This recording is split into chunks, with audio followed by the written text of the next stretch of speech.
alone. She takes a... All right, well, here it is. Backup quarterback. Chandler Harnish throws, and Pam Oliver, wham. Let me tell you, that ball had a tight spiral, and it had some hump baby on it. And, hey, Pam, toughest person in this stadium. Thanks for you guys hitting me in the face with football. Oh, yeah, we apologize on that. This kid is physical. He's strong. I mean, arguably the top offensive lineman this morning in the one-on-ones. I mean, he's out there with a kid like Cameron Robinson. And all of a sudden there really have been questions about this defense, which is ranked 21st. Not having Benson is going to hurt. I had an interesting talk with offensive coordinator Tom. Did you guys see that football? I saw it. Anyway. I know we're moving fast, get physical out there on the field. When we come at full speed and she's sitting down, taking pictures, I know that kind of hurt her. So I had to make sure she was all right. What did you say? No, I just rubbed her head. It looked like I hit her head. Yeah.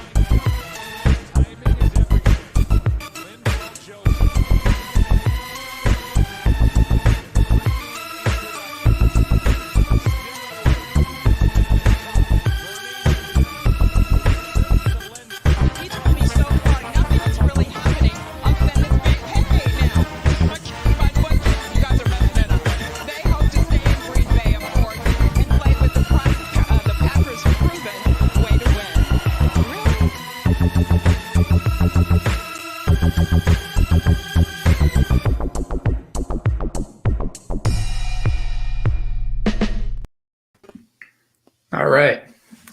So it's just the three of us, the college guys minus Justin. I need you to settle a small dispute Magoo and I had last week at the end of the show. Bring it on. Yeah. So it's my guy, my coach, has announced his official return to Michigan, or that he's staying at Michigan. Magoo thinks I'm excited. I think that Harbaugh is the best that we can do at Michigan. Magoo thinks that there is a ceiling there and that Michigan might be better off if Harbaugh were to leave and Michigan hired their quote-unquote Kirby Smart. Now, I think Harbaugh has – I don't know how many better coaches there are in college football right now. Like, I mean, I don't know Harbaugh can ever. I don't think he can get to the Kirby Smart level. Just because I don't know Saban's at Kirby Smart level at this point. But I don't think that there is someone better than Harbaugh out there right now. I mean, he needs to. I mean, I still think they're hurting in the recruiting side relative to the bodies that Ohio State gets.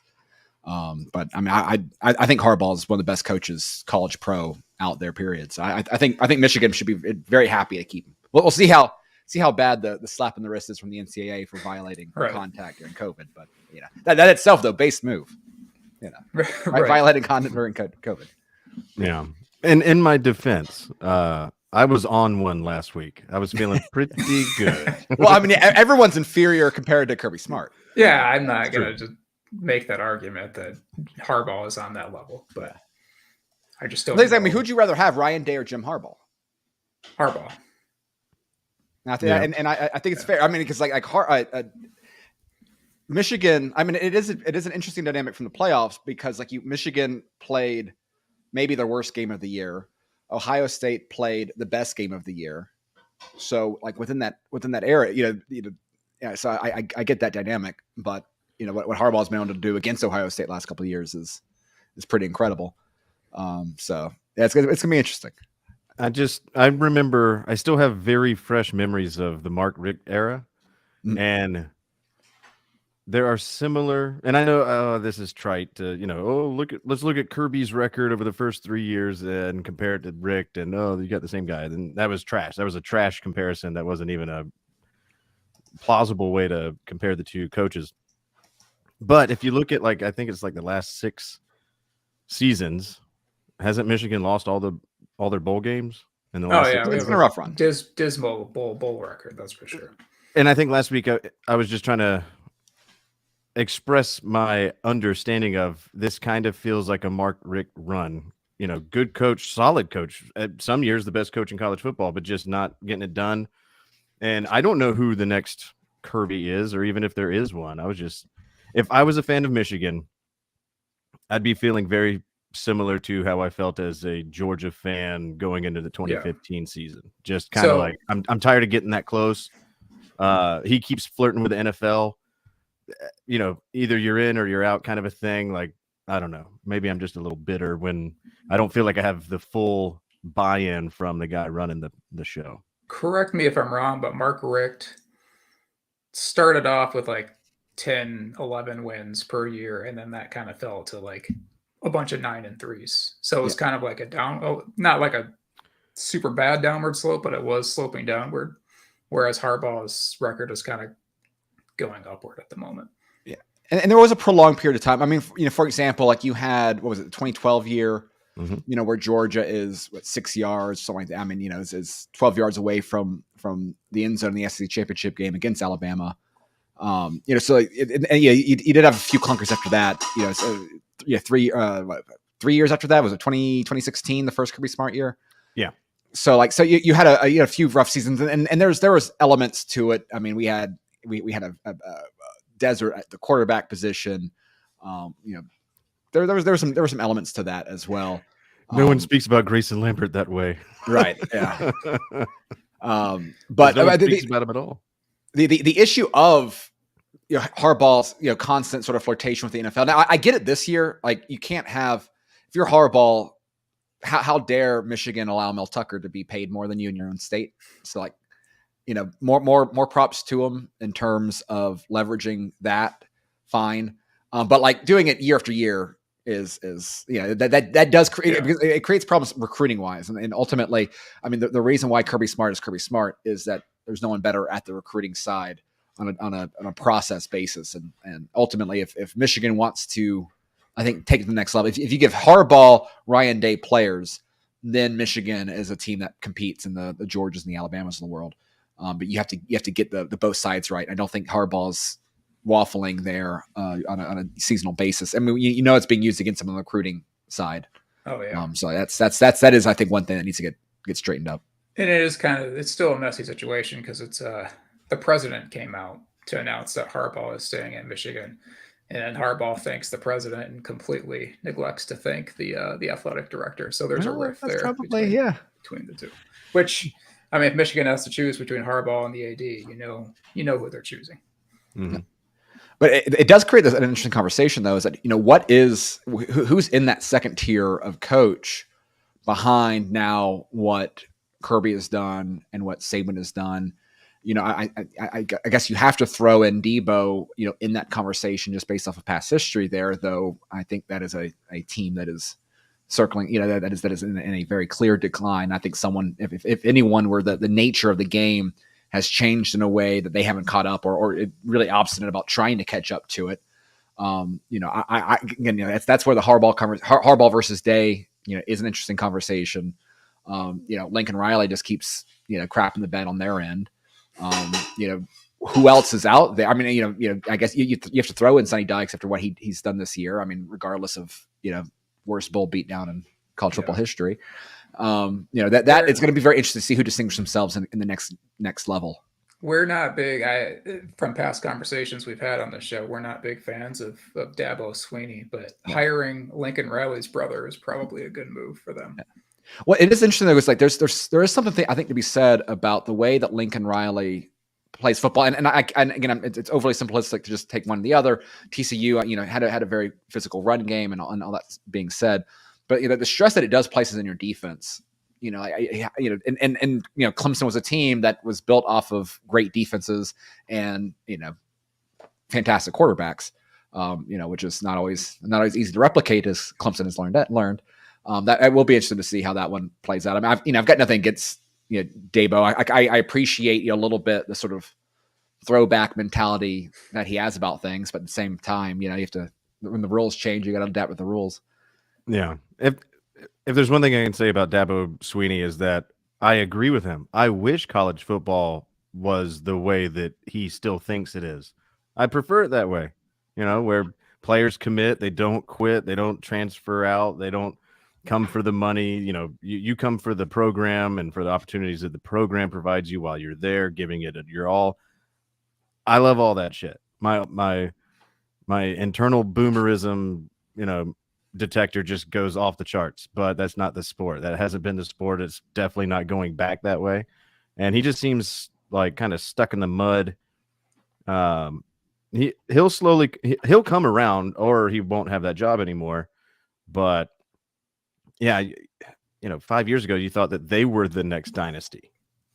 I mean, they were right there for it, and then they just said, "Fuck it, let's cut the brake lines. We're just not going to be on this pathway with you guys anymore." A successor to the Trevor Lawrence, Deshaun Watson lineage No. here. Yeah.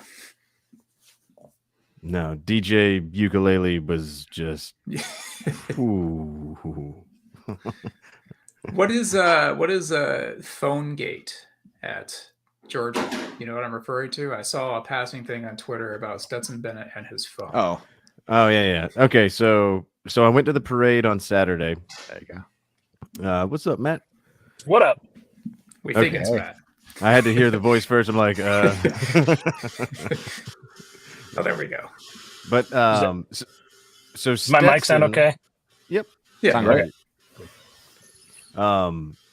So Stetson has he is literally his talents know no bounds. He has found a way to piss off every segment of the Georgia fan base. Maybe not every single Georgia fan, but every segment, like the people that have always hated him, well, no change there. The people that have loved him and said he could do no wrong, they're like, wait a minute. That's not the Stetson I told my kids to look up to.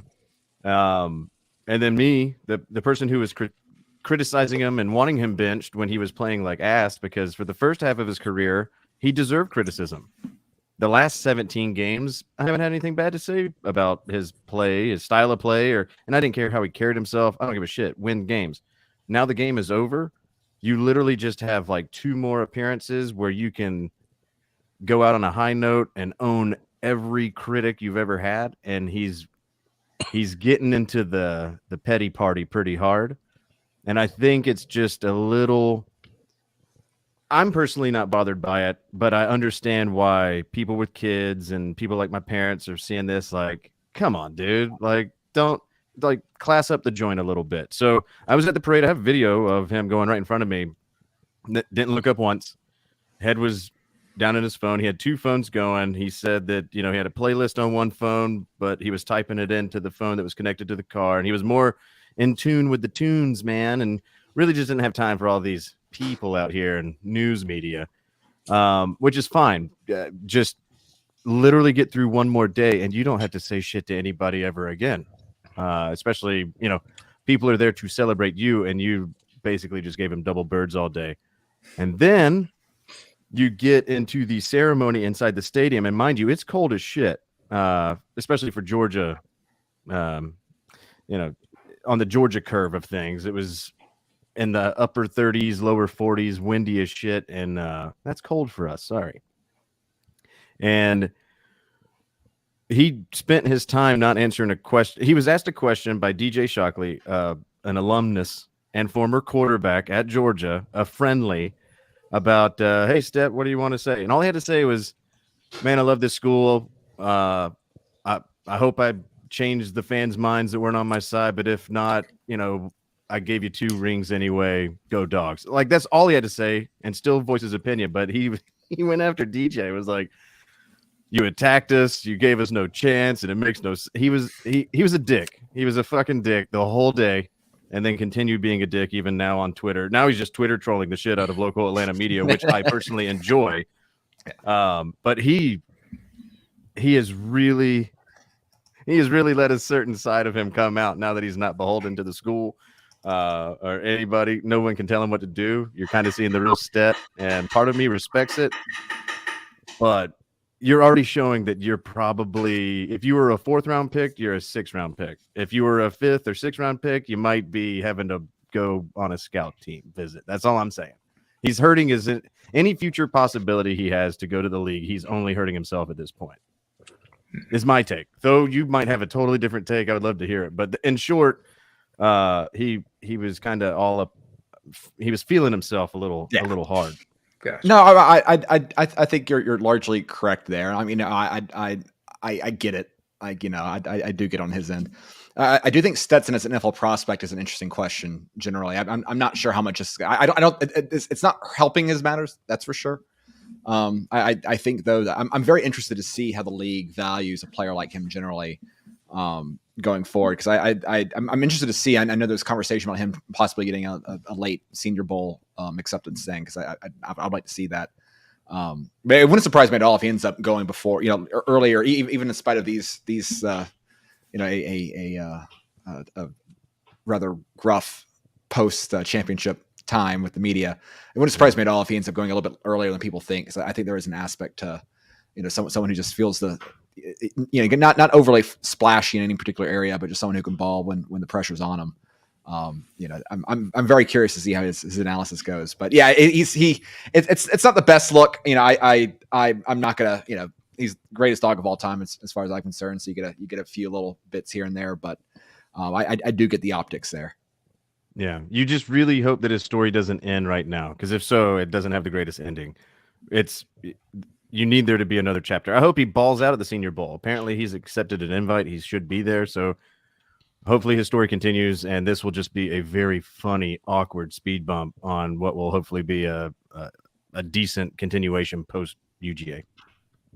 I would say the fact that Taylor Heineke and Brock Purdy had the seasons that they had probably boosts his stock at least a little bit, because the league is such a copycat league, and it's very quarterback desperate right now. There's a lot more openings than there are quality players available to fill them. So prior to this, it seemed, after we talked about it on the show several weeks ago, and then I went and kind of did a little digging on him, and I was like, okay, this guy, by all accounts, this guy's profile, his age, his size, his tool set, all that kind of thing, he strikes me as a day 3 pick at best, maybe some. But then after his performance in the bowl games, and then assessing the quarterback situation a little more, and then thinking about the implications of someone like Heineke, who is a pretty similar profile in a lot of ways, and then obviously Brock Purdy. When you have Mr. Irrelevant going 7-0 or whatever, it doesn't matter how good the quarterback himself actually is. You're going to get teams that are like, okay, well, we can draft a guy late and he can still turn into something. So if this guy, that kind of boosts some of his other tools. So I think ultimately he should probably expect that his career is probably a long-term, medium-term backup, and then getting into coaching, if that's the route that he wants to go. But I do think that Heineke having the success that he did, and then Brock Purdy being what he's been, probably means that even in spite of all this, I'd say he probably gets drafted, and I wouldn't be surprised if somebody decided to take a shot on him in the 4th or 5th round. Yeah. Particularly when you look at how backup quarterbacks are being paid right now, it gets me, and the Cowboys game kind of highlighted it. Why in the world are teams cutting good kickers when, why not just draft a quarterback to be your backup? And I get maybe completely stings, and okay, well then, maybe there's certain teams where you might want to have that little extra backup there, but if you can save $3 million a year by going to 4-string guys or backup quarterback, particularly someone who's a little more seasoned, right? It's someone who never projects as a long time, starter guy, but someone who could be a very competent, is going to be a plus in the film room, yada yada. Save up on the backup quarterback money, and don't let a capable kicker. Don't let Robbie Gould leave your franchise, Chicago, and then lose your playoff game the next year with by having a field goal doink off the side, right? There should be more drafting explicitly for backup quarterbacks, I think, in those middle rounds. Especially too with the practice squad extension and the flexibility around that and everything too. So you can almost carry 5 quarterbacks between your roster and the practice squad. 5 is pushing it. You're more like 4 is you've got 3 guys that are on the roster and then a 4th guy on the practice squad. But yeah, it's just, there's so many. Quarterback is just becoming even more the most important position in all sports. If you don't have a competent quarterback, you're not going to be long-term successful. And there's no reason why Trace McSorley should ever be starting in the NFL. Like, I don't care how bad any team's injury situation is. Trace McSorley's not he should be starting in an XFL league. Like, he's literally not better than the players in the XFL this year. You're gonna get a scathing. You're gonna get a scathing text message from Mark Claire on that one. Yeah, it's and again, so someone like Malik Willis, he's not a quarterback. Like, he's an athletic guy that can throw the sideline, and just drives me crazy. Let me ask about another SEC quarterback coming into the draft this year. And Matt might know where I'm going with this, but Anthony Richardson and his 47% completion percentage is going to get out there and start throwing in sweats, and scouts are going to drool like crazy. Is he going to bounce into like the top 10? I think so. Yeah. I think so. Yeah. And I'm too biased against Gators, especially ones that did what he did or didn't do what he did. I don't know. I imagine there's raw talent there that if you get him in an NFL, organization and you give him 2 years, they can probably mold him into something. But that's a hope that I think only the Packers would take on, because it seems like they love to get a quarterback and then just let him rust on the bench for 5 years. Maybe he goes there after Rodgers leaves. I think he's a decent shot for the Seahawks with their native pick. I wouldn't be surprised to see, assuming they extend Geno, which I'll be very surprised if they don't. I think he's the type of guy. Everyone in the league wants to strike gold like the Bills did with Josh Allen, and there's a lot of comparisons between Anthony Richardson and Josh Allen. Josh Allen was a better prospect, I think, than Anthony Richardson, but Anthony Richardson's physical upside is just like his issues. His main issues are mechanical.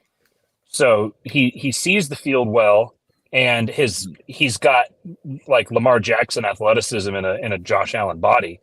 So like he's got a fire hose of an arm. Like, those things are the types of things that an NFL team looks at and they say, okay, the mechanical stuff we can fix. We can get him with a good quarterback coach, especially if he doesn't have to start right away. If he can sit on the bench, have the Patrick Mahomes career path, sit on the bench behind an established vet for a year or two before he's forced into games, and refine the mechanics, then a lot of his issues go away. So I'm actually pretty optimistic about him as a prospect. But knowing the way that the draft season goes, knowing the way that the NFL is, last year being a bit of an exception because the quarterback class was so bad, but virtually every year there's some guy that at this point in the draft season is like, this guy, maybe people might take a shot on in the second or third round. Those guys always wind up in the first round, and they typically wind up in the top half of the first round because teams so desperately want a quarterback. Just real quick. Go. Sorry. I was just going to say real quick, am I on an island by myself by thinking that CJ Stroud played himself into the first pick in the Peach Bowl? I think he did. I think he solidifies himself as second in that order there. The quarterback though that I think is interesting is Will Levis in this, because I think he's someone who's thrown around as someone who could go above Stroud, and to me, like I've seen Richardson play several games in the SEC. I've seen Levis play several games in the SEC, and like if I had to pick one of those two SEC quarterbacks, I'm not sold on Richardson, but I'd rather have Richardson than Levis. Like, to me, like Levis is like you now have teams going after this Josh Allen players, right? The problem is like Josh Allen is an extreme outlier. Like that's like, and that's the problem. Like, that's why you got Zach Wilson drafted second overall. Right. Levis is someone who has the big body and the big arm and this sort of stuff. And so like you're going to get a team that's going to look at him and they're going to say, well, I can turn them into Josh Allen. I don't think you can. Whereas like Richardson, like he's a little faster. He's a little, it's a little sleeker. I think that he was held back this year by, and I said this before the season, I think Florida's offensive coaching staff, like the fact that they haven't made any changes there makes me very happy as a Dog fan. But I mean, it's abysmal. You have an offensive line coach as your offensive coordinator. It's an unimaginative offense. Whereas, while he was splitting time last year, you put him in a Dan Mullen offense, and Dan Mullen, for all of his problems recruiting, and there were many, like that guy is a ball. He knows how to call a ball. And that's when Richardson really excited some people. And I think that, one of my favorite draft analysts is Matt Waldman. And Yes. his breakdown of Anthony Richardson, he's Waldman has helped sell me on Richardson, to be perfectly honest here. But it was interesting though, because I went back and I looked at, I was like at the end of the year to see, okay, what's the quarterback that's going to surprise people and see how did Waldman rank him. And he had Purdy ranked as his 6th best quarterback last year, ahead of Malik Willis and a few others. And, always good to see. I'm very interested to see how he ranks Stetson. He's had some nice things to say about his game. But I already kind of pick up the way that he evaluates position, that he sees Levis more like in that Zach Wilson mold, which he completely hated. He had Purdy well above Willis in his kind of multi-year rankings there. And that's kind of the way that I see this battle going on. And I guarantee you, it wouldn't surprise me at all if Levis ends up going second. It's going to be, I think, a distinguishing factor of a ill-run franchise. And of course, now you have this fascinating dynamic where, has a coach done more to blow up an organization leaving the door than Lovie Smith walking out of the Texans by winning that game on a 2-point conversion? And because again, I think in that upper tier, to me, I think Young is definitely the safest of that group. His body frame concerns me. It will be interesting. I'm curious to see how he measures next to Stetson. That's going to be fun. But when you consider the issues that Ohio State has historically had with the way that their quarterback production has translated, his window, it's going to be very difficult narrowing down game tape. I mean, you're pretty much going to be having to watch the Peach Bowl, which he played great. I mean, the best game of his entire career. So again, that get to his credit. I mean, it'd be interesting to see how much can you rank one game versus a full body of work there, because that game is, I think, capable of, if you're going to make the case, that's the game you're playing on. You have to compare that to Young, who has a much larger field of work. I mean, the problem is, you watch these Ohio State games, and just how often are their wide receivers even covered at that point? It's going to surprise. It wouldn't surprise me at all if you end up having a team completely outthink themselves still to this day with C.J. Stroud and have Levis sneak up there. And in that, again, it's just going to be who's going to be the sucker that does? Is it going to be the Texans? Is it going to be the Colts? Are the Panthers going to trade up? It seems in the realm of their past quarterback moves. That's what I'm going to be interested in.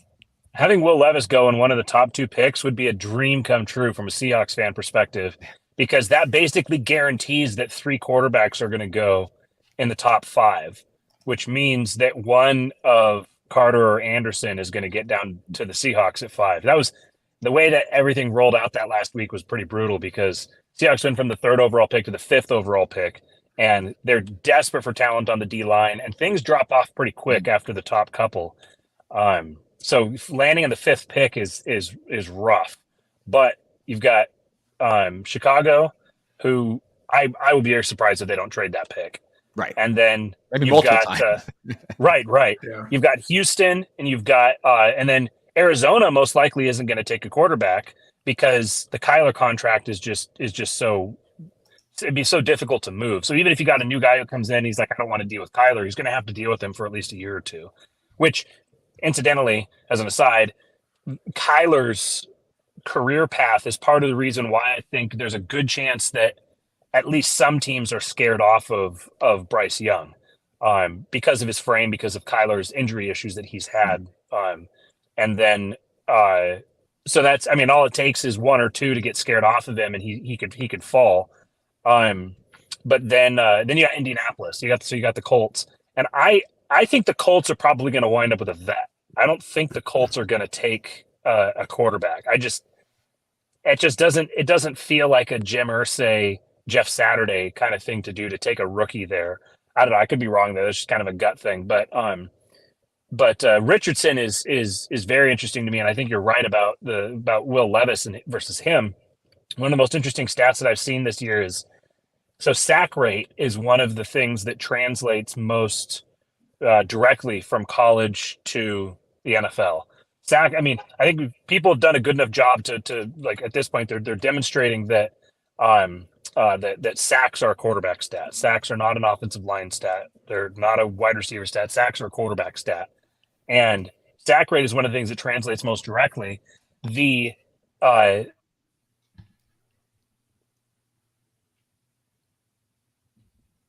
Man, the anticipation. I thought he was just winding it up. I don't think he. Oh, You there? yeah, you're All back. right. You're back. There we go. Okay. Anthony Richardson's sack rate, which is partly because of his scramble ability, but his sack rate in college is about 9%. I think it was 9.46% or something like that. Will Levis's sack rate is 22%. Mm-hmm. And then Bryce Young, I don't remember where Bryce Young and CJ Stroud were, but they were both in the low teens. And one of them was 14%. I think one of them was 12% or something like that. But that's significant, that difference there. And again, it's a lot of it is because Anthony Richardson has the scrambling ability that he does, so he's able to get out of sack situations that other quarterbacks may not be able to.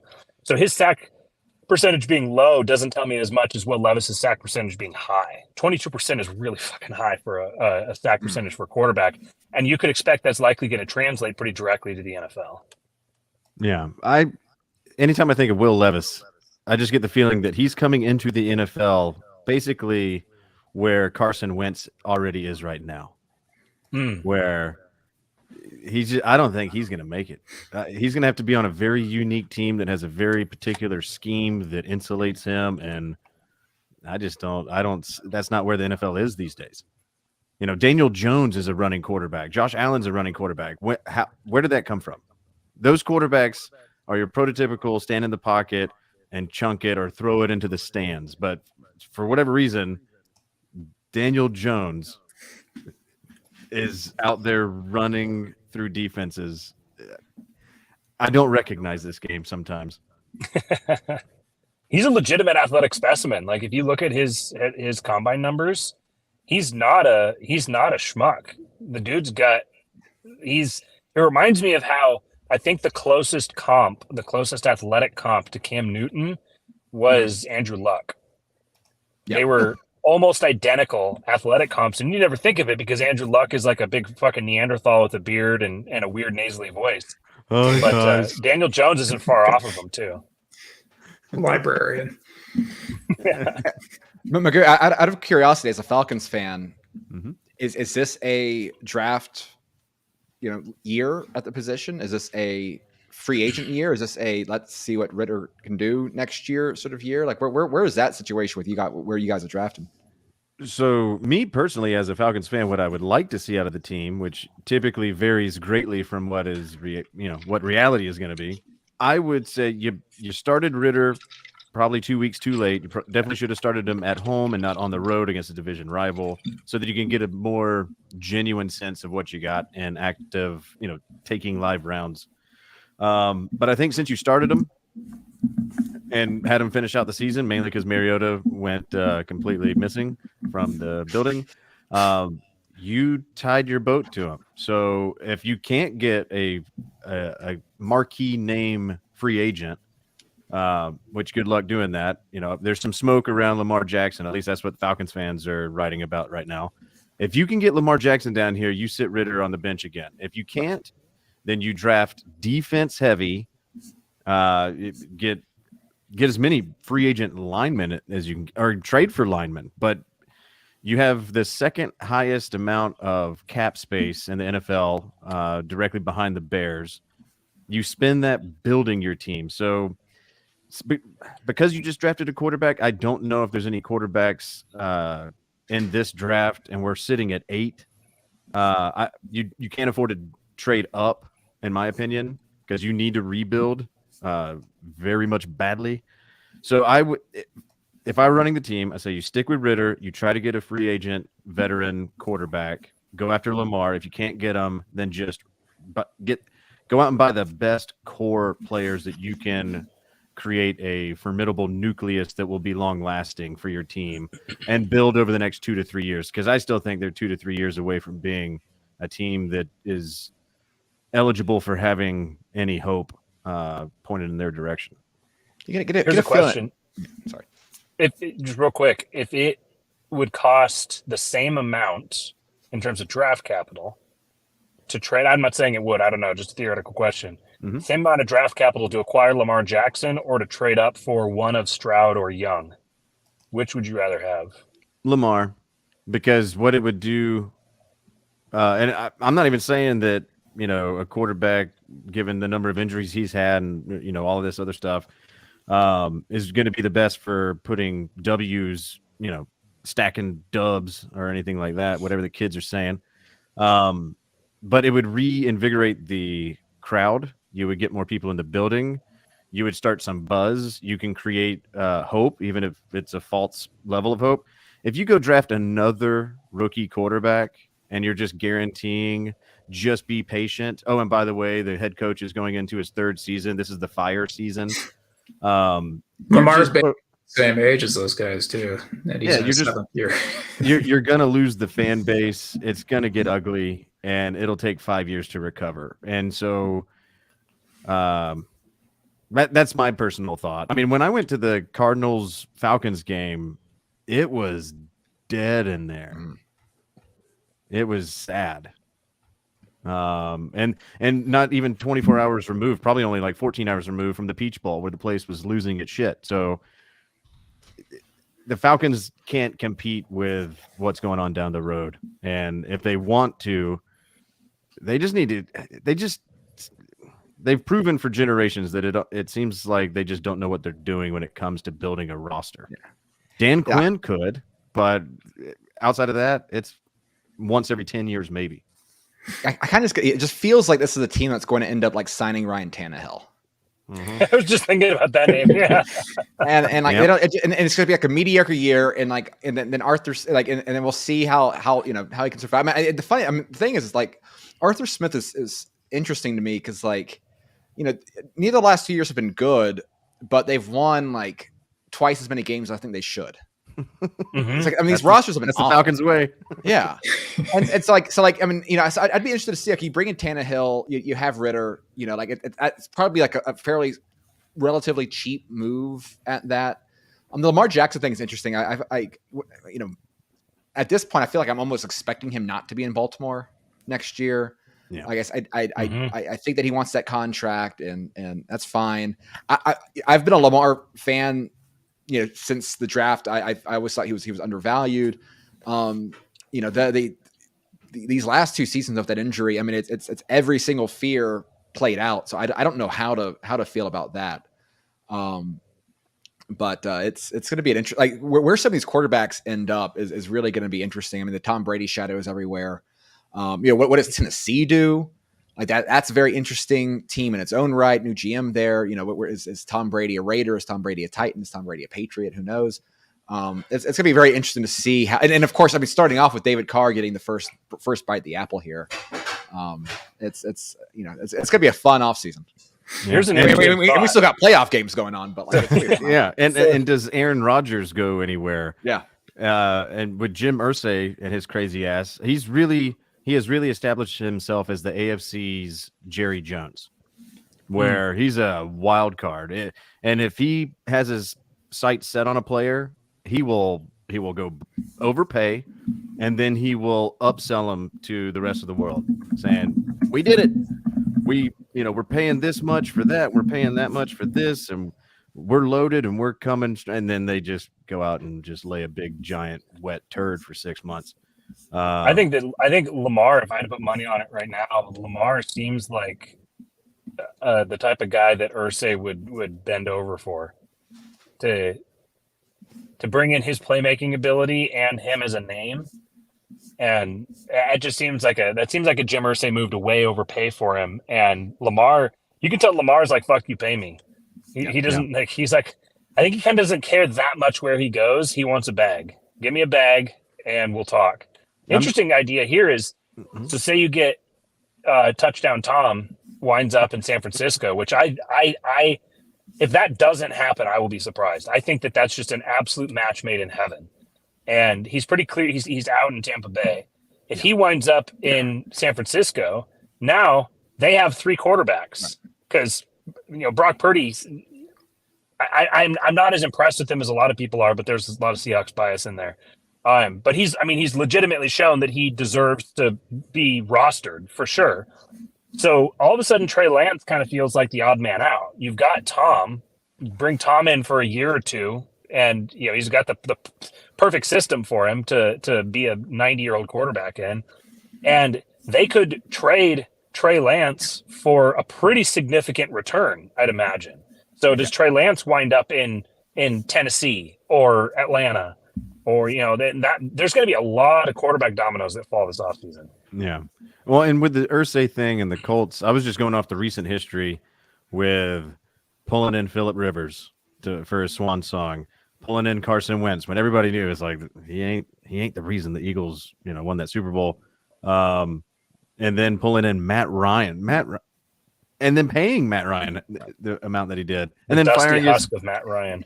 And then firing his coach and hiring his old center who has no NFL coaching experience. It's like, you clearly are just having the time of your life with no repercussions. Respect, but I just think that he's really into old white dudes that aren't qualified for the job anymore. So Aaron Rodgers to Indy. Did you happen to see Rodgers' quote today or yesterday? Mm-mm. So McAfee was asking him if he can still play at a high level. And Rodgers says, yeah, I think I can play at a high level. I don't know where that situation is, but I can definitely win the MVP again. When I saw that quote at first, I thought, that's kind of weird that like the first thing it goes to is I can win the MVP again and not necessarily talk about competing for championships. Gronk had like the same thing. He said that Rodgers is dumb for bringing that up first. I haven't seen the full question, though. Like, maybe it was a specific question about your level of play, but at the same time, this is Rodgers. So he could definitely think of only the MVP at this point. And I kind of feel like that would be a move, like just kind of imagining how these pieces could play. One, I'm interested. Did you see the story about Mac Jones, like getting in Bill Belichick's doghouse because like he was trying to find like he was like desperate for ideas to improve the god awful offense, and so like he was like hitting up buds for like, do you have any idea? Can you watch this film and like tell me that you're giving some plays like on the side? And so I'm interested to see how that situation plays out too. Like so, like maybe that ends up being the Patriot that goes to Vegas at that point. But like if Aaron Rodgers could go anywhere, like given the cast of characters, you don't have like the Broncos narrative last year was so great with that seemed like the only reason to hire Nathaniel Hackett, and that worked out as well as his season. Like the Ravens with Aaron Rodgers. Kind of seems to me like it's a team that it's got a big enough. Also does not have wide receivers. Right, I'm exactly. So it's perfect. That's exactly where his wheelhouse is. But there's going to be so many. I mean, I can't imagine. I mean, we still have the Tua issue in Miami. Like it's such a weird. There's going to be so many weird pockets. But Trey Lance, though, like if I was a team that wasn't in the top three. And not wanting to mortgage everything to try to get up there in a bidding war with some of these other bags. Like Trey Lance, it's still like you need the right coaching staff. You need a little creativity around him. Like the coach out there that I think is underrated. Like if I was a team like the Panthers that are desperate for a fix their quarterback situation, like Reach, the Charger, the Colts coach. He's the sort of person who like I trust him with grooming quarterbacks. He didn't quite have that opportunity because they kept giving him old guys, but like that's I trust him with that. Like you put him with like a Trey Lance sort of situation as a hefty but not crazy investment there. But it wouldn't surprise me at all that the Tom Brady to San Francisco. I think if that's the story I think Tom wants, whether or not it works out. I'm shocked it didn't work. It ended up the first time. Who do you think? Like the choice between the Raiders and the 49ers, like I don't even know how that's even a conversation. Like that there's, I mean, I don't think Josh McDaniels is that great, and I don't know the guy personally, but I feel like when you have the most quarterback-friendly offense that has ever been created in the NFL with the best assortment of offensive weapons ever put together and an absolutely ferocious defense, I don't know how you compare that to Vegas, no matter who the coach is in Vegas. Yeah, Oakland has the best wide receiver, but the receivers and the system, like you said, at San Francisco plays much better to Brady's strengths at this point. Has Buck said who he prefers? I know he is kind of throwing around Aaron Rodgers. Yeah, but I think that might be more for the Devontae connection. Which I totally understand, but I just didn't know if there was anybody like I could easily see Flacco being the Colts starting quarterback next year just because Irsay is a damn wild man. But I just don't know who else out there that could potentially come in and take snaps and be the guy that I think be the guy to put the Raiders where I think everybody expected the Raiders to potentially end up this year, which they clearly didn't. But if it's not Rodgers, then who? I mean, because I agree with you, Matt. I don't see Brady as a Raider. That to me just doesn't make any sense because he's clearly at the end. He's 45. I mean, the guy's slide tackling guys in the clear view of cameras. He clearly doesn't give a shit. So maybe he doesn't go back to his childhood favorite team. But you would think that would be the perfect exit. You know, go there for a year or two, and then literally his body crumbles into a heaping pile of championship rings, and they just have to shovel him off the field.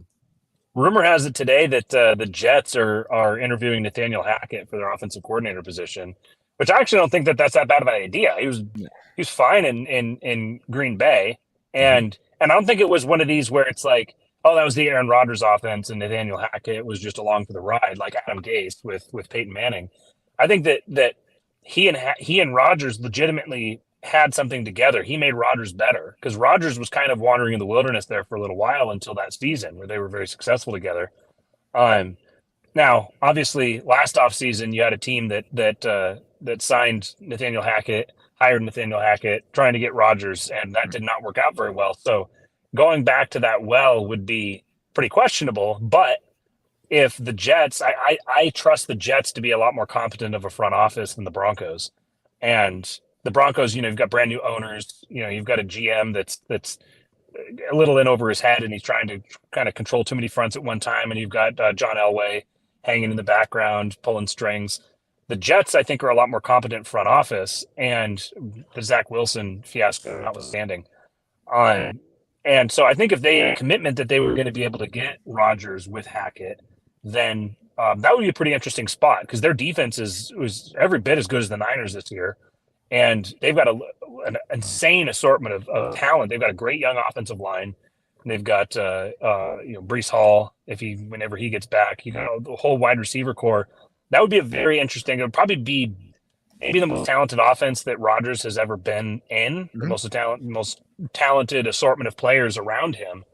And then if he and Hackett, I kind of feel like the fact that he didn't go to Denver when Hackett was there, that kind of tells me that he maybe doesn't feel about Hackett the way Hackett feels about him. Because I kind of feel like if this was something where he wanted to go to Denver, but the Packers wouldn't work something out, that we would have heard about that. Aaron Rodgers wouldn't hesitate to be making like snotty comments and stuff on the Pat McAfee show if that was something like that. So I kind of feel like Rodgers didn't really want to go. Like he wasn't like, oh yeah, my buddy Nate, I'm going to go hang out with him and go play quarterback in Denver. I feel like he didn't want to go there, and he was like, yeah, that's nice that Hackett's there, but cool, have fun. So sorry, Hackett. He's just not that into you, bro. Right, yeah. So if it worked out, like Hackett as the OC with Saleh and Rodgers with the Jets, that'd be pretty interesting to me. I think that Derek Carr is the most likely candidate for the Jets, but maybe Carr is the dusty old white guy that Jim Irsay winds up with. Quite possibly. I know. That's our Corona here. I think that they can and should approach Sean Payton for coach, but I don't know if Sean Payton's going to be going to Arizona. The fact that they already hired a general manager, I think he wanted that responsibility himself. I think that probably took him off the list, or they knew he was off the list already, and that's why they did it. Is it? And obviously, I know that's my buddy Arona from Arizona who's asking about the Cards. But is it based that Kingsbury, after he gets fired, just leaves the country and is like, I'm not even interviewing because I want you to pay me my full amount? Because you're going to pay me to hang out with the ladyboys. Exactly. Because if he takes another job, then that frees them up from the full obligation of payout. And by just fleeing the country like you just, I don't know, pulled off an inside job, you're making it look quite obvious that you're really just wanting to stick it to the entire Cardinals. I knew it was a matter of time before he jumped in. I was could waiting feel for his that. It's because we're anxiety. 6 minutes from an hour. Games. Justin, one of these days, he'll learn the format when he's not on that we just shoot the shit for an hour before we get to the games. But and we planned it out this way. We had a pre-production meeting. Yeah, it lasted all 10 seconds. Yeah. To the Cardinals, I put money today on Brian Flores there. I think the line, I think the perhaps overblown, but the Patriots connection there with the new GM, if you're going, more often than not, teams go the complete opposite of the last coach. So you figure a defensive mind in this case, D'Amico Ryan, someone like that wouldn't surprise me either. Just looking at who they've brought in, I think Flores he was a good coach in Miami. Couldn't bring himself to lose. I wouldn't surprise if that GM hiring, I think changes. That kind of lent me in that direction there. I was hoping that would be Adrian Wilson because I had a long shot, like 16-1 play on Byron Leftwich, just based off of the connections last year when him going to Jacksonville was a thing for a minute there. Worked out much better otherwise, but that's where I'm leaning towards there. Totally unrelated. I just realized I think I might know exactly where Trey Lance is going to wind up. Tennessee, because the Titans just hired what's his name, the executive from the 49ers. Yep. Yeah. Mm-hmm. I didn't know that. But I guess my take on the Cardinals coach, I have no idea. I didn't see him get. I didn't see Kingsbury being coaching prospect until he was their coach. So who knows? That was I don't the think whole he knows someone who coached with McVay sort of thing, like that whole fiasco that was going on a few years ago. Yeah, I don't like any of that because of Patrick Mahomes. Yeah.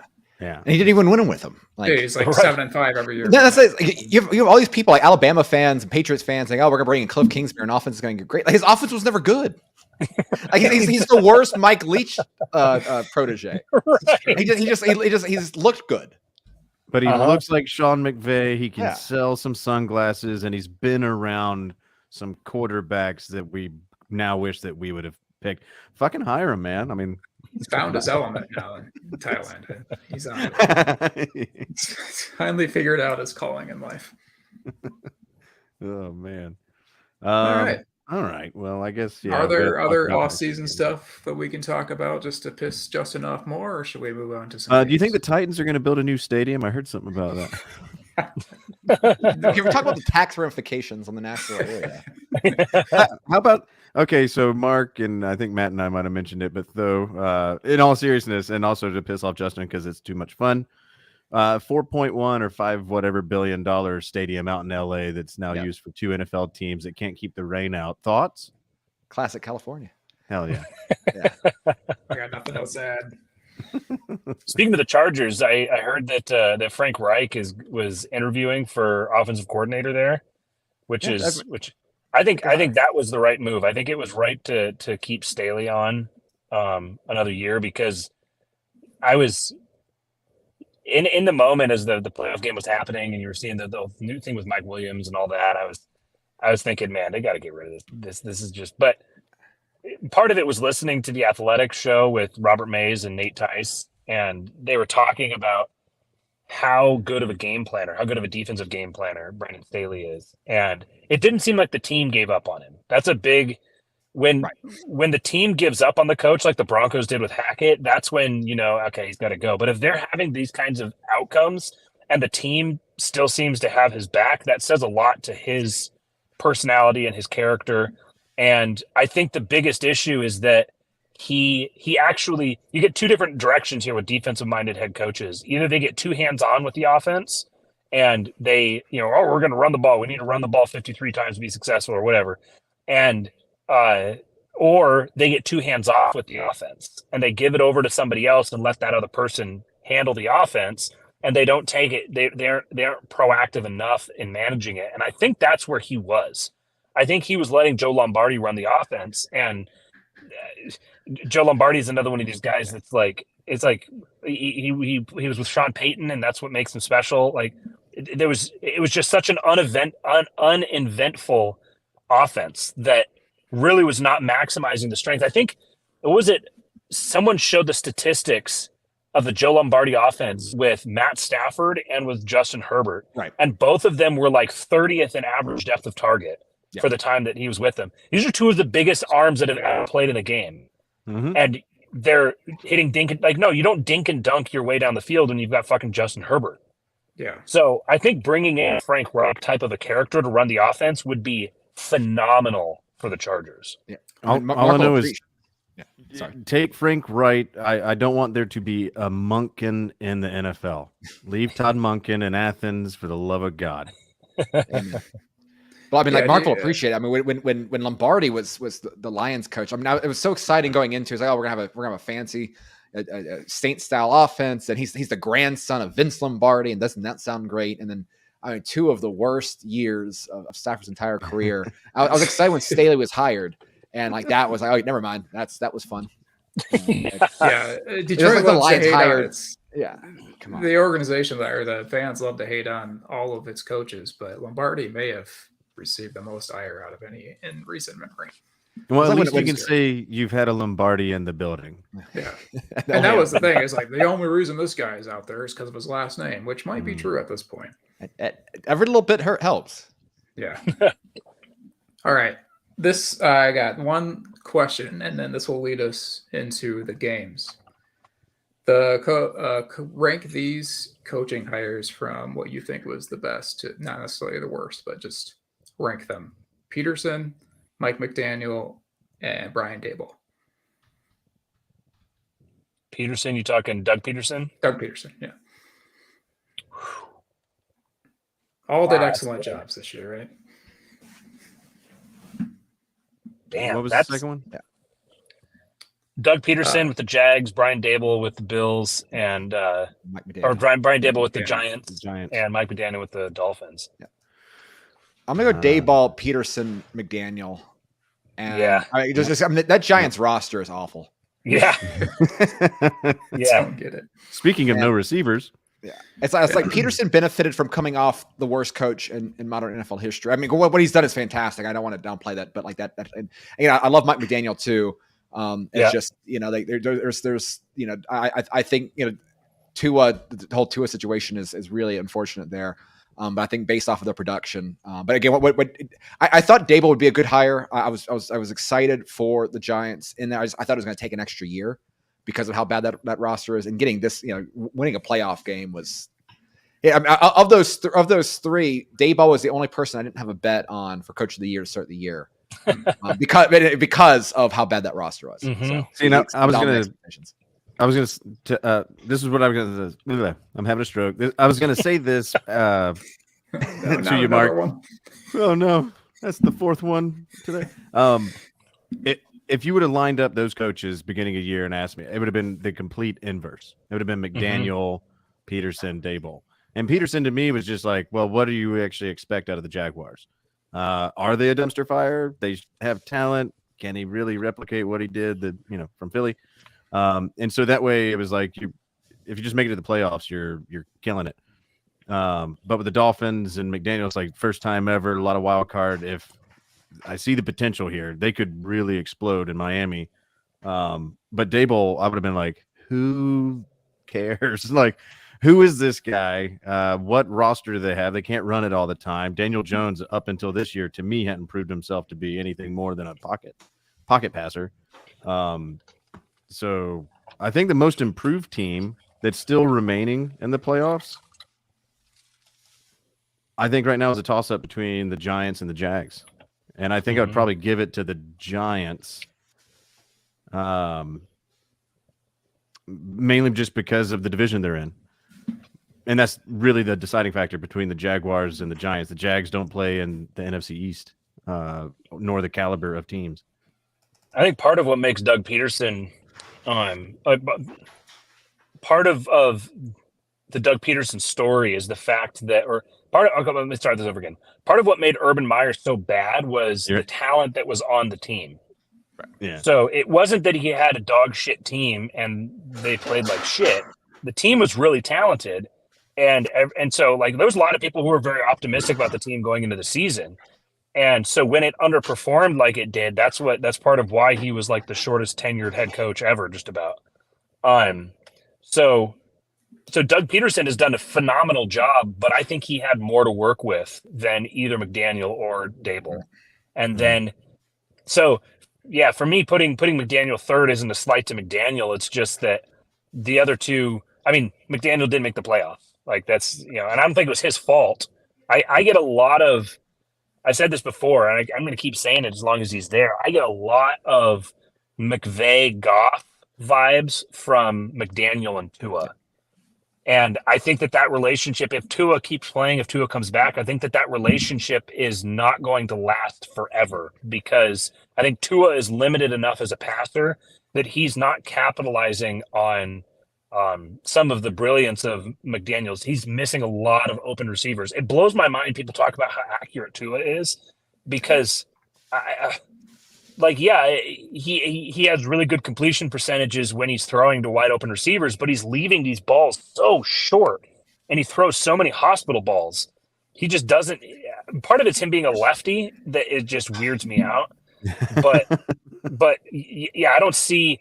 Honestly, leaving that aside, if he was fucking Patrick Mahomes, I would say Tua should retire. I don't think that he needs to come back. I think he's one concussion away from sipping soup the rest of his life.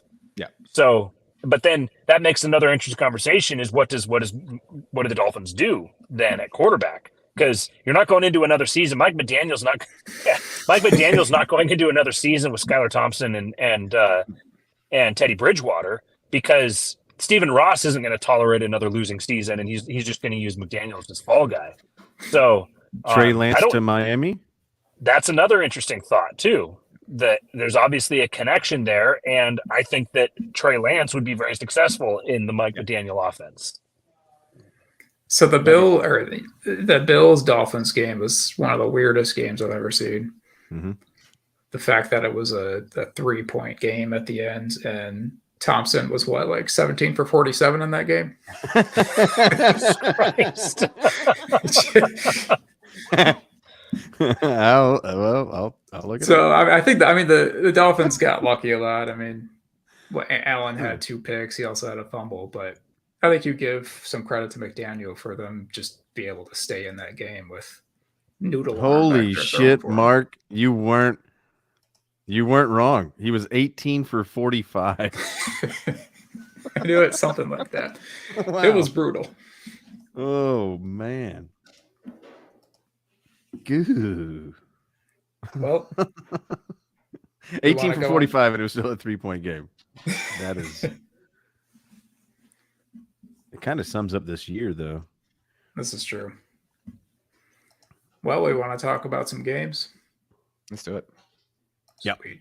Are you with us, Matt, or are you? I can't even. Oh, he's on mute. Yeah, I'm here. I'll be right back. Okay, cool. All right, Jaguars and Chiefs. It's the first game on Saturday. This one to me feels like it's probably going to be the most decided game of the week. Like, as far as it's not going to be close. I think the Chargers got up 27-0 in Jacksonville against the Jaguars. What do you think the Chiefs are going to do at home? And believe me, if the Chiefs get up just by 21, you're not making that back. Yeah, the Broncos almost did before Russ went to La La Land. He had to go sleep on him. I don't know. I like the Jags story. They've been a very interesting team. I like to root for them. I don't have a dog in the fight in any of these games. So typically at this point in the year, I just start rooting for the underdog because I just want chaos. But I can't in any good conscience say the Jaguars have a chance. I think the Chiefs win. I don't know if they cover. They're 8.5 points. I don't know if I don't know what the over under is. That would be something else. But last I saw it was 52.5. Okay. So nothing that so wild. They're expecting points.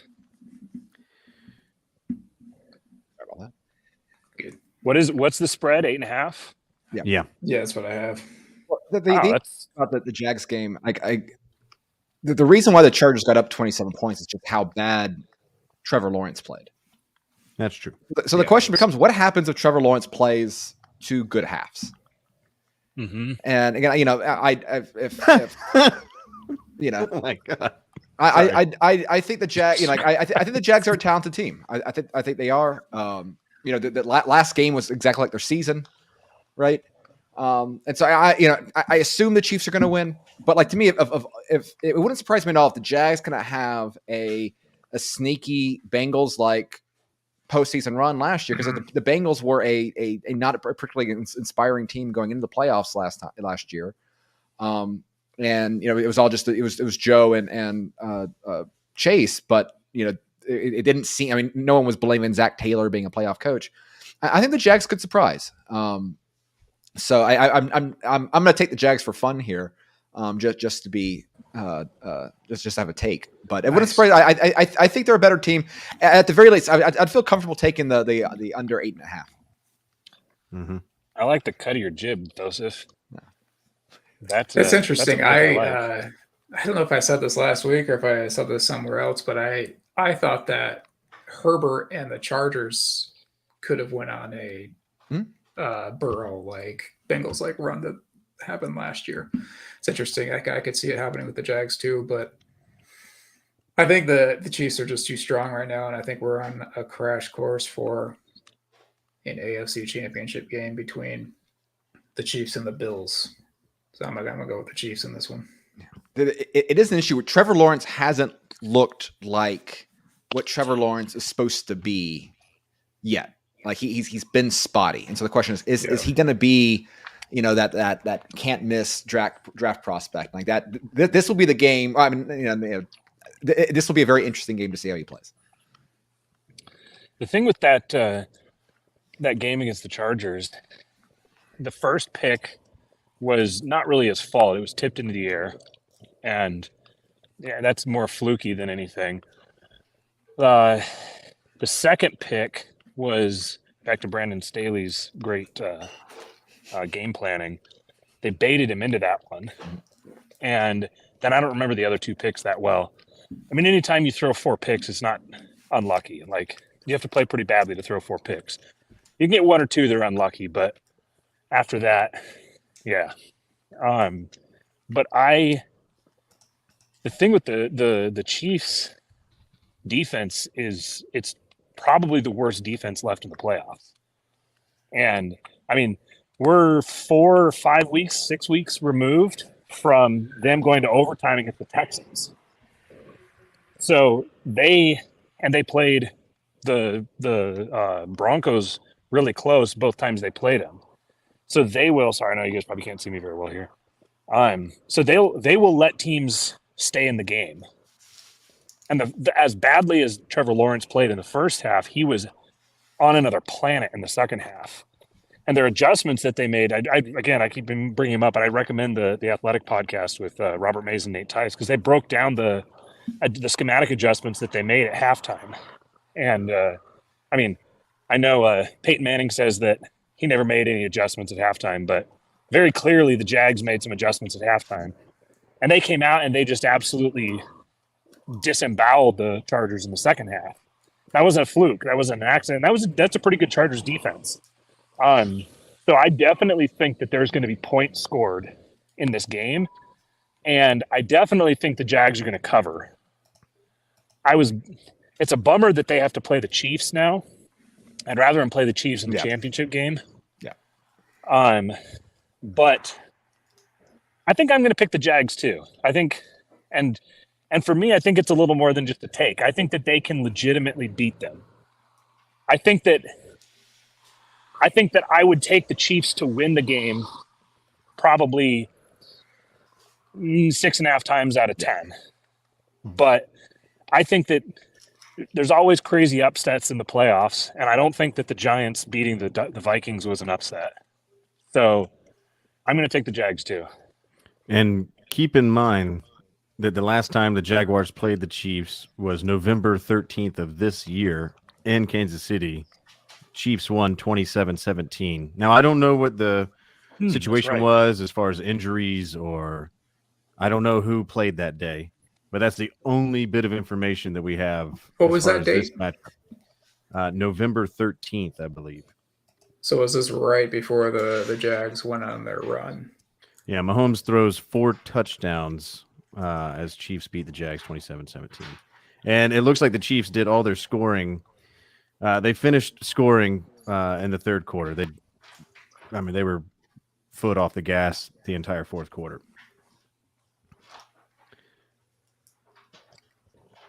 I think it'll be a closer game than the 8.5. I'm excited for it. Spread. Yeah, and I agree with every point that everyone's making, and I could see a pathway for the Jaguars to beat the Chiefs. But if they do, that would be the biggest upset this week, in my opinion. For sure. It requires the Chiefs playing a not great game, maybe looking ahead against the Bills and the Bengals. And it requires the Jaguars playing an A game. That's going to be the dynamic. Yeah. All right. 2 of the 3 NFC East teams, reference to our title, which I think early in the season we also had an episode titled NFC East Supremacy, if I recall. I think it was before Magoo somehow schemed his way into the show. But we got the Giants and the Eagles. Giants at the Eagles. We need a better producer. Yeah, do you guys have security around here? How are you letting people like me in? I'm just looking up their head-to-head. 7.5, I think, is what I got for the spread for the Eagles. Okay. So the Eagles have won the 2 matchups against the Giants this year, one by a blowout, 48-22 in New York. And then when the Giants came back to close out the season in Philly, the Eagles won 22-16. So closing the gap, obviously. But the Eagles aren't the Vikings. And I don't know if they can. Oh, I will. Challenge accepted. The Eagles aren't the Vikings, and I don't think that the Giants are going to be able to run like they did against Philly. And this is all gut feeling. I'm simply going off the fact that I don't see the Eagles not making it to the NFC Championship. In fact, the Eagles are my Super Bowl team out of the NFC, so that kind of blows next week's picks. But, well, unless the Giants win. But, yeah, I got the Eagles. I want to have like a quick instinctual pick of the Eagles too, because when I see that, I was like, oh, the Eagles have this. But since they won both regular season matchups, it's hard to beat the same team 3 times. And so that makes me a little bit wary. I hear that, but it does happen. It does. I think this game could play out like how I predicted the Bengals and the Ravens game played out, where the Bengals probably should have won more than what they win. They ended up winning by a touchdown, right? But the Ravens were able to ugly up that game against the Bengals, and I think the Giants can do much of the same against the Eagles, especially if Danny Jones can continue to use his legs like he was against the Vikings. So I don't think the Eagles are going to cover the spread, but I think they're going to win in a close, kind of ugly game with not a whole lot of passing. What was the spread again? 7.5. What's the total? You got that though? I don't know. Just exited out of that one. Shit. Sorry, if I was on my computer, I'd be able to look it up myself. I think it's a number. 48.5. 48. 48. Yeah. Okay. That's higher than I expected. Yeah, I'm going to take the Eagles. I think they're definitely a better team than the Giants. Dable's magic notwithstanding. And I can't pick 2 big upsets in this round. So, yeah, I don't really have much beyond that. I just think that the Eagles are a better team, and if obviously, like we said before, the Jags is the bigger upset. I think that the Giants beating the Eagles wouldn't completely surprise me because this Eagles team has been known to step on their dick a time or two, but step on their own dick a time or two. And Dable's got this team playing where they're never out of any game. So it's another one that I think the Giants will probably cover, but I think it'll be a close game. I think it'll go under. I'm looking at something probably like a 24-20 or something like that. Eagles win. I was watching the Giants and the Vikings game with my dad, and he goes, these are my thoughts as well. He goes, I hope this doesn't mean the Giants are going to win 2 Super Bowls again. It kind of feels that way. I was going to say, if they beat the Eagles, they're my new front runner to win the whole damn thing because I've seen this before. This is a movie that's played before. The ghost of Eli Manning's past is going to come haunt, whatever, fill in the blank. I mean, it's David clear Tyree though that raising from the dead. Exactly. I mean, it's clear that Sunday's the best day of NFL football all year. The matchups are just superior in my imagination. The Bengals did you pick this game? Oh, son of a bitch! I'm going with the Eagles. Again, the Giants. Again, as I said before, I said the roster should not be a playoff roster. And again, hats off to Dayball for getting them here. But it would have surprised me at all to see the Eagles lay an egg next round or two. I'm not buying them the long run. But is Jalen all the way back? He didn't look great in that last game of the season, but I don't know what they were all. I think that's going to play a major role if for whatever reason he goes out early or, is at 75% or whatever, that opens up the door. Yeah. I think the extra week of rest is probably a really big deal for him because with a throwing shoulder injury like that, you're dealing with compromised mechanics. You're also dealing with it's also a pain tolerance issue, and only time can only help with that. Get the swelling down, get it loosened up. I think at this point, he's played one game in the last 6 weeks, 5 weeks, something like that. So my guess is that he's probably going to be pretty close to full strength. But if there's question marks around his health, then I think that a Giants pick is not nearly so controversial. But I'm assuming that he's healthy and he'll be fine. Magoo, you were monologuing Bills Bengals. I mean, it's just crazy to think that now the Bengals have to go to Buffalo to get their revenge. I don't. Can you even call it revenge? I mean, sure. It's absurd to me that this isn't being played at a neutral field. Yeah. Yeah, this ridiculous. One should be the one at a neutral field, not the AFC Championship game. But the Bengals and Bills should be in Atlanta right now, gearing up for a game. I totally agree. Yeah, of course you do. I mean, I would go. And if it turns out it's Chiefs Bills, if the tickets aren't that wild, fuck it, I'll go. Just to see what good NFL looks like in that building. I've never seen it. I don't know how to really play this one. The Bills kind of choked their way to a victory last week, and the Bengals, you would think they would come out with a little bit of piss and vinegar. I hope it's not full of fucking emotion and treating the guy as though he in memoriam for a guy who's still alive. If it's all that, I'm out. I'm gonna go do something else. But if it's just a straight up game, the Bills, they were if they would have won a little more convincingly last week, I would pick them. I don't know. I'd like to see the Bengals go on a run. I would like to see a rematch of Bengals Chiefs. But I think the Bills are going to win. I think the Bills are going to frig it up. Yeah, I want to see the Bengals win this game too, but I think much like the Jags sort of run out of their fairy dust this week, I think that the Bills will play a much cleaner game than they did last week against Miami. And I think like I said, we're heading towards another Chiefs and Bills AFC Championship game, which I guess that was division round last year, the epic game. But I think it goes to we're going Justin's. to see. I think it goes to Justin's comment that my conspiracy brain leads me to think that the Bills have to win this game.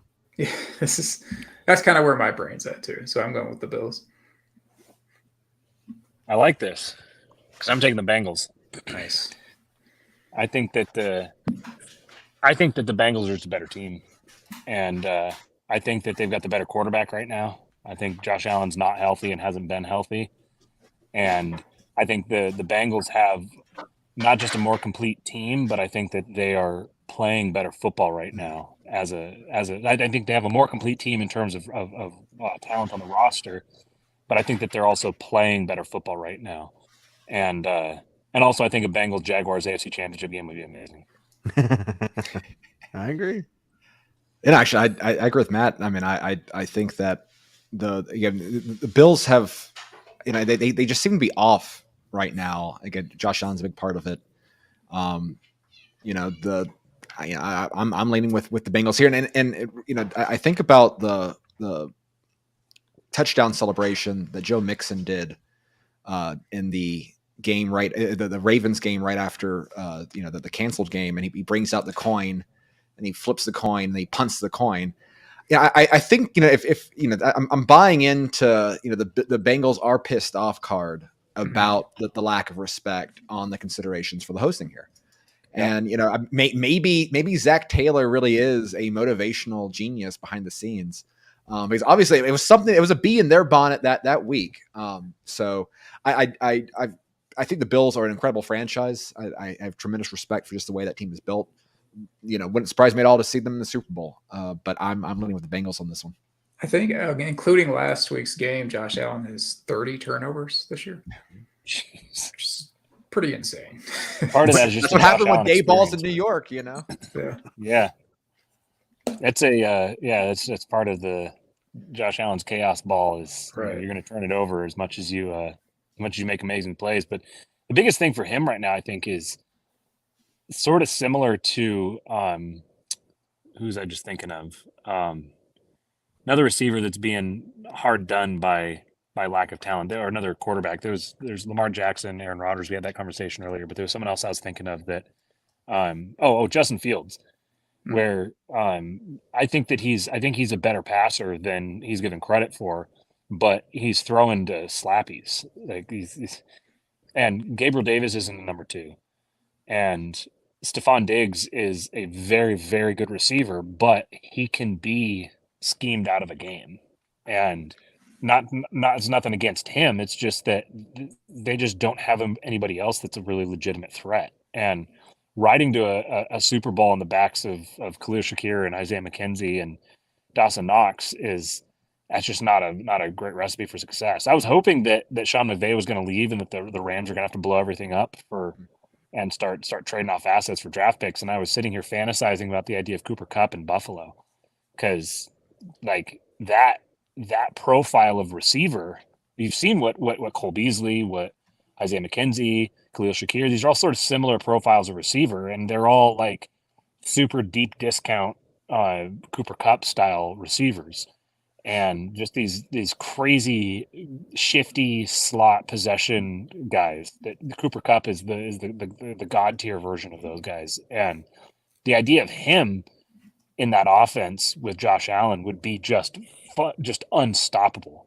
Now McVay's coming back, so it's not going to happen. But that's the biggest drawback I think here is that for the Bills is they live and die on Josh Allen chaos ball, because they don't have sufficient offensive talent around him, and when he's not at 100%, then the rest of the team is not.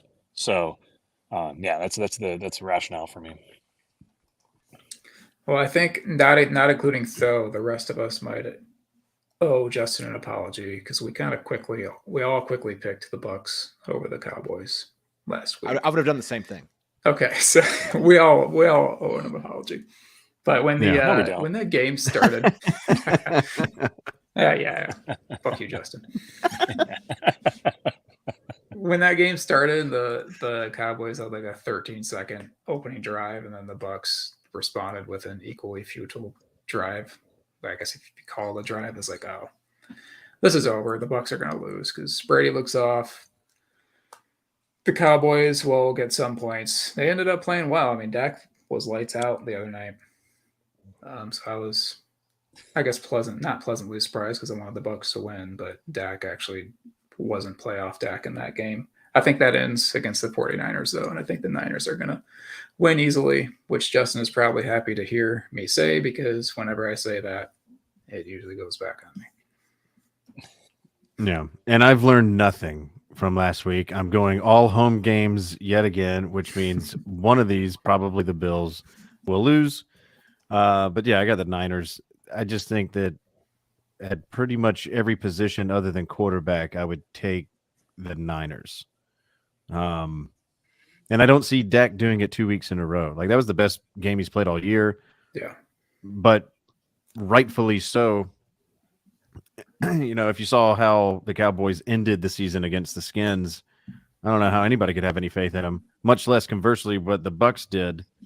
Well, no, the Bucks lost to the Falcons. It was the week prior. Never mind. Anyway, I kind of figured there was still a little bit of Tom Brady magic left to have done something, and that game just got out of hand and never looked normal again.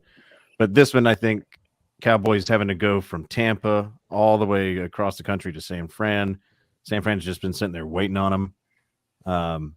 They're the better team. 49ers makes it to the NFC Championship game against the Eagles in my book.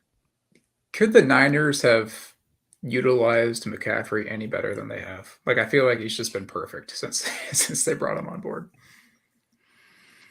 I mean, it was pretty much a done deal that once they made that trade, it was like, okay, they're going to be playing for the Super Bowl now. Yeah. Yeah, it's very painful to say, but this 49ers team is one of the best teams I've ever seen. And I don't see one of the defining characteristics of the Cowboys defense is their aggressiveness and their pursuit. And they just play that they've got Roman camels up their asses. What? There he goes. Can you hear me? Yeah. Mm-hmm. There you go. Okay. The Cowboys defense. Fuck. Everything's fine on my end. Throw what you got on the fort. Oh, now those two. I can hear everybody. Everything's fine on my end. I can hear you. Can you hear me? Yeah. I can't hear Matt. Okay. Though. Now I can hear Matt. Okay. Jim and Phil, can you hear me? Yeah. 100%. Okay. All right. So yeah, the Cowboys play like they've got a bunch of Roman camels up their asses. And that, to me, going up against a Kyle Shanahan offense is just a recipe for him. Nobody schemes an offense like he does. And I think that he's going to have all sorts of tricks up his bag to capitalize on them over pursuing, baiting them, and sending them the wrong direction. I think that this is going to be a bloodbath. I think that the Cowboys are going to get in over their heads. Dak is going to have to play come from behind ball, which is where he's not comfortable. And then their biggest weakness is going to show, which is Mike McCarthy. I think that his game management, trying to chase a dominant team like the 49ers, is going to rear its ugly head. And I think this is probably going to be the least competitive game this weekend. I agree. Though. Maybe. Okay. Though now. We'll bring this though on. Whoa. There we go. We got Thoception. So on this game, assuming Matt is on there, it's a weird dynamic because I'm someone who I have a lot of respect for the way Dak Prescott plays, and so I think Purdy is being overhyped. So it's always difficult within a playoff to bet against the team that you think has a pretty sizable quarterback advantage there. It's Shanahan, and like I think the Cowboys are they're a better team than I was giving them credit for last week. I was just buying into Dark Brady narrative, but it'd